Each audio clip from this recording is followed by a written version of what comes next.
जब मैं पहली बार शादी के बाद अपने पति के साथ उनके देवी माँ के मंदिर पर गई तो वहीं हार्ट अटैक की वजह से मेरे पति की मौत हो गई। तन्हाई के डर से 20 साल के देवर से शादी कर ली। मेरा पति मजदूरी करता था, सारा दिन खेतों में काम करता था और शाम होते ही लौट आता था। मुझे शुरू से ही तीर्थ करने का बहुत शौक था, मगर ससुराल में अपनी इच्छा को जाहिर करना मतलब अपने इज्जत की धज्जियां उड़ाने के मुताबिक था। शादी को तकरीबन 10 साल होने को जा रहे थे, मगर भगवान ने मुझे औलाद नहीं दी थी। मेरी ख्वाहिश पूरी करने की ठान ली। इन दिनों नवरात्रि आने वाली थी। ससुराल वालों शुरू से ही अमीर थे, तभी उन्हें किसी चीज की कोई कमी नहीं हुई थी। पति ने तीर्थ के लिए कागजात बनवाए और फिर हम दोनों मियाँ बीवी यात्रा की तैयारी करने लगे। उन दिनों गर्मी बहुत थी, उसके बावजूद आने वाले वक्त का सोचकर ही मैं खुश हो जाती थी, जबकि आंखें ठंडी होने लगती थी। पवन मेरे जाने का सुनकर जहां खुश था वहीं बहुत उदास हो गया और कहने लगा कि भाभी, आपके बगैर ये घर वीरान हो जाएगा। मुझे तो आपको देखे बिना सुकून ही नहीं मिलता है। मैंने उसे काफ़ी समझाया कि फिक्र न करो, कुछ दिनों की तो बात है, मैं वापस आ जाऊंगी। मैंने उसे काफ़ी दिलासा दिया, लेकिन मैं जानती थी कि वो मेरे जाने पर बहुत ही ज़्यादा दुखी है। जिस वक्त के लिए मैंने उसके इतने बरसों इंतजार किया था, वो घड़ी आ चुकी थी और मैं कश्मीर की जमीन पर कदम रख चुकी थी। हम दोनों मियाँ बीबी तीर्थ करने आए थे। मैं रोज पवन से फोन पर बात करती थी। अक्सर मेरे पति कमल को बहुत गुस्सा आता था कि मैं उसका भी वक्त फोन को ही दे देती हूँ। कश्मीर में हर तरफ पंडित ही पंडित थे। यहाँ कोई किसी के काम या ज्यादा नहीं था। सबकी सिर्फ एक ही मंजिल थी और वो थी माँ के दर्शन। सबकी जुबान पर एक ही बात थी। हर कोई माता के जयकारे लगा रहा था। ऐसा महसूस हो रहा था जैसे हमारी दुनिया ही बदल गई है। इस मौके पर सबको बस एक ही लालच था कि वह दूसरे से जल्दी माता के दर्शन कर सकें, जी भर कर माता को देख सकें। मैं अपने पति के साथ थी। मेरे पति मेरा बहुत ख्याल रख रहे थे। यहाँ हर तरफ भीड़ के कारण अचानक मेरे पति का हाथ मुझसे छूट गया और हम एक दूसरे से अलग हो गए। गर्मी भी बहुत थी। मैंने अपने पति ढूंढने की बहुत कोशिश की, लेकिन वो कहीं पर भी नहीं मिले। वहाँ सिक्योरिटी की मदद से मैंने अपने पति का पता लगाने की कोशिश की, मगर नाकाम रही। अब भगवान का ही सहारा था। 3 दिन बाद मुझे खबर मिली कि मेरे पति मौत की नींद सो चुके हैं। ये खबर ऐसी थी कि मैं कुछ सोच नहीं पा रही थी। मैं क्यों गई वहां? जब हमारे शहर यह खबर पहुंची तो कयामत सी आ गई। कानूनी कार्रवाई हुई ताकि लाश को वापस अपने शहर लेकर आ सकूं, मगर पवन मुझे फोन करके मना कर दिया कि भाभी, माँ जवान बेटे की लाश को देखकर मर जाएगी। आप भाई का वहीं क्रियाक्रम कर दें और खुद वापस आ जाएं। मैं अकेली औरत क्या करती, मगर फिर मैंने हिम्मत दिखाई और अपने पति का क्रियाक्रम कर दिया। उसके साथ आई थी, वह साथ नहीं था। इंसान हर सफर जिंदगी के अपनों के साथ शुरू करता है, मगर इस सफर की वापसी पर यह मुमकिन नहीं होता है कि वो इंसान हमारे साथ होगा या फिर हम अकेले होंगे। मैंने इस बात को सोचा तक नहीं किया था। मैं शहर वापस आ चुकी थी। मेरी सास मुझे खूनी समझती थी और बस यही कहती कि ये मेरे बेटे की कातिल है। मुझे ससुराल वालों ने घर से निकाल दिया था। शादी के 5 साल में मैंने कुछ नहीं कमाया था, ना पति रहा था और ना ही औलाद थी। अकेलापन मुझे खाता था, जैसे किसी सांप ने डस लिया हो। मेरी उम्र 30 साल थी। अक्सर औरतें कहती कि दूसरी शादी कर लो, मगर जिंदगी के हिस्से में आ गई थी कि जहां मैं किसी दूसरे को अपने पति के रूप में नहीं देख सकती थी, जो मेरी जिंदगी में कमल की जगह थी। एक दिन ऐसे ही मैं घर बैठी थी कि मेरा देवर पवन आ गया। उसने मुझसे ऐसी बात कही कि मेरे कदमों तले से जमीन निकल गई। मैं सोच भी नहीं सकती थी कि वो मुझसे इस तरह की बात कर सकता है।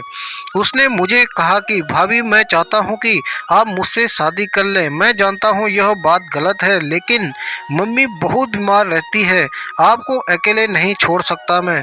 यह बात सुनते ही बहुत गुस्से में आ गई। मैंने उसे फौरन कहा कि मेरे घर से निकल जाओ, आज के बाद मुझसे ऐसी बात कहने की हिम्मत मत करना। पवन अपनी बात पर अटल रहा और कुछ दिनों के बाद ही वो मेरी सास के साथ मेरा रिश्ता मांगने के लिए आ गया। मैंने यह बात अपनी मम्मी तक नहीं जाने दी और पहले से ही उनको साफ मना कर दिया, क्योंकि मेरी और उसकी उम्र में बहुत ज़्यादा फर्क था। मेरी उम्र 30 साल की, जबकि उसकी उम्र सिर्फ 20 साल थी, और मैंने तो आज तक उसे अपना भाई और देवर समझा था। पवन से शादी का सोचकर ही मेरी रूह कांप रही थी।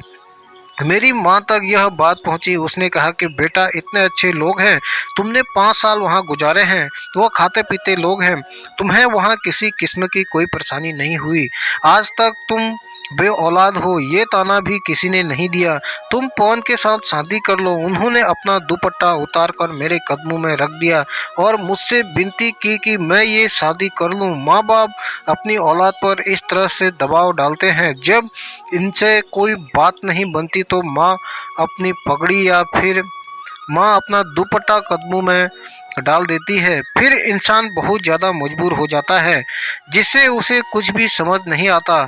क्या करे, किस तरह से अपनी बात मनवाए। मुझे वो दिन याद आ गया जब पवन ने मुझसे अपनी मोहब्बत का इजहार किया था, लेकिन मैं इस बात से अनजान थी कि किस्मत मेरे साथ इस तरह का मजाक भी कर सकती है। जिसे मैं बच्चा समझती थी वही मेरा पति बन जाएगा। मेरे और पवन की उम्र में बहुत ज़्यादा फर्क था। मुझे यही डर था कि हर कोई बात सुनाएगा, लेकिन मेरे ससुराल वालों को परवाह नहीं थी। मैं ये बात भी जानती थी कि पवन मेरे ही हाथों से पला बड़ा है। जिसको मैंने अपने हाथों से पाला पोसा था, उससे शादी करना यह बहुत अजीब था। मेरे देवर का नाम पवन था। मैंने उससे हमेशा अपने बच्चे की तरह पाला था, मगर मैं इस बात से अनजान थी कि इसी बच्चे से मेरी शादी हो जाएगी। लेकिन जैसा हम नहीं सोचते, जिंदगी हमारे साथ वही खेल खेलती है। आज तक जिसे बच्चा समझती रही, वही बच्चा शादी के इतने सालों बाद मेरी सुहाग सेज पर मेरा पति बन बैठा था और मुझसे अपने पति होने का हक मांग रहा था। पवन उस वक्त 20 साल का था जब उसने कहा कि आपकी सबसे बड़ी ख्वाहिश क्या है। पहले तो मैं कहती रही कि अगर उसने किसी को बता दिया तो कयामत आ जाएगी, मगर पवन ने कहा कि यह बात वह सिर्फ खुद तक रखेगा और किसी को भी नहीं बताएगा। मैंने उसे बता दिया कि मेरी बचपन से इच्छा है कि मैं तीर्थ पर जाऊं। उसने कहा, फिर नहीं करें, आपकी ये इच्छा जल्दी ही पूरी होगी। पवन मुझे प्यार से भाभी माँ कहता था, फिर हमेशा अपने माँ की तरह मुझे पाला है, तो आप मेरी भाभी माँ हुई। अब मैं उसे क्या याद दिलाऊं कि जिसको तुम भाभी माँ कहते रहे हो, आज उसी के साथ यह सब करना तुम्हें शोभा नहीं देता। पवन ने मेरी सास से बात की। वह शुरू से ही जिद्दी किस्म का था, जो बात कहता था उसे मनवाने के लिए कुछ भी करता था। मेरी सास उन दिनों बिस्तर पर थी, मगर पवन ने उसे मना लिया था। तन्हाई के डर से 20 साल के देवर से शादी कर ली।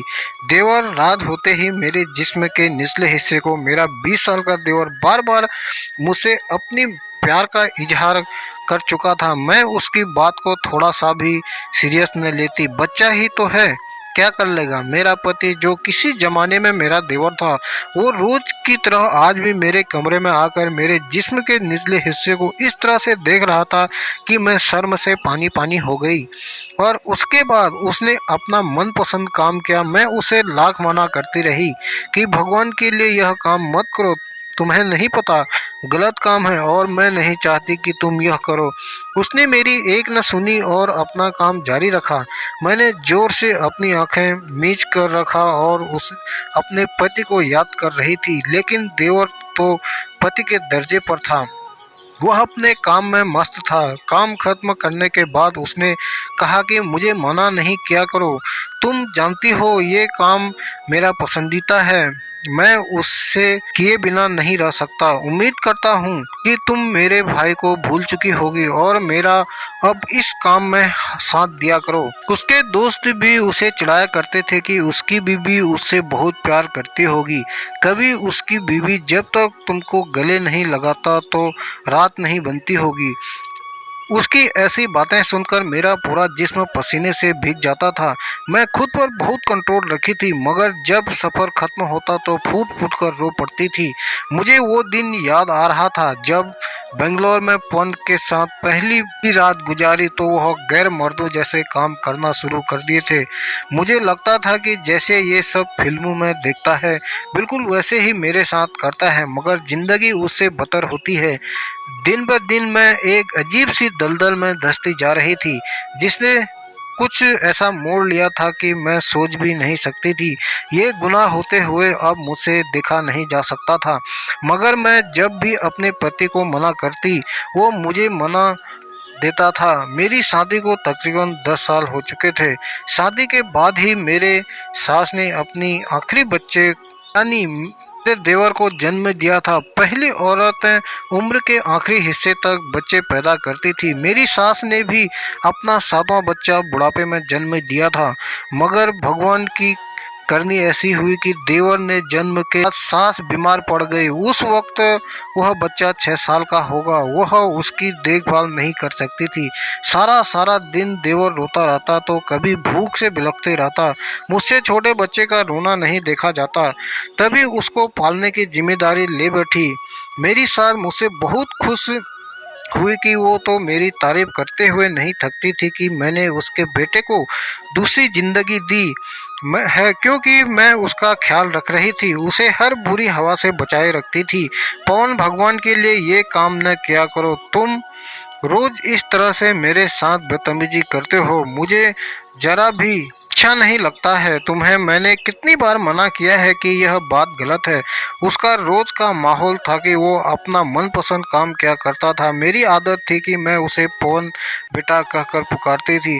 आदत इंसान से बहुत देर बाद छूटती है। मुझे भी इस आदत से हाथों कई बार शर्मिंदा होना पड़ा था। मैं सारा दिन अपने बिस्तर पर पड़ी हुई थी। मेरे शरीर के निचले हिस्से को पवन मुझे बताते हुए भी शर्म आ रही थी। काश ये हम लोग अपने बच्चों को की परवरिश अच्छे तरीके से कर सकें और उनको सही गलत की पहचान दे सकें।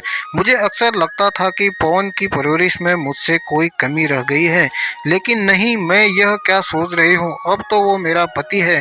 शादी के फौरन बाद ही मैंने फिर से इजाज़त ली थी कि मैं कमल कमल की बरसी पर तीर्थ के लिए जाऊं। उसने मुझे खुशी से इजाज़त दे दी थी। काश कुछ ऐसा हो जाता जिससे मैं कमल को भुला सकती हूँ। मुझे भुलाए नहीं भूलना था। एक खास नौकरानी पवन ने मेरी देखभाल पर रख दी थी। उसका अक्सर बाहर लड़कों से मजाक उड़ाते थे कि तुम की थी अपनी भाभी से शादी रचा ली और कानो कान खबर न होने दी। वो बहुत गुस्सा किया करता था। उसने मेरी खातिर अपने दोस्तों की आदत बदल दी थी। वह अपने दोस्तों के साथ नहीं मिला करता था, क्योंकि जब भी मिलते तो वह मुझ पर ताने कसते थे तो पवन बर्दाश्त नहीं होते थे। आज भी पवन मेरे कमरे में आया तो मैंने उसे मना किया, भगवान के लिए यह काम न किया करो। तुम्हें मैंने कितनी बार समझाया है। तो उसने कहा कि अब आप भी मेरी बात समझ लें, जब तक मैं जिंदा हूँ यही करता रहूँगा।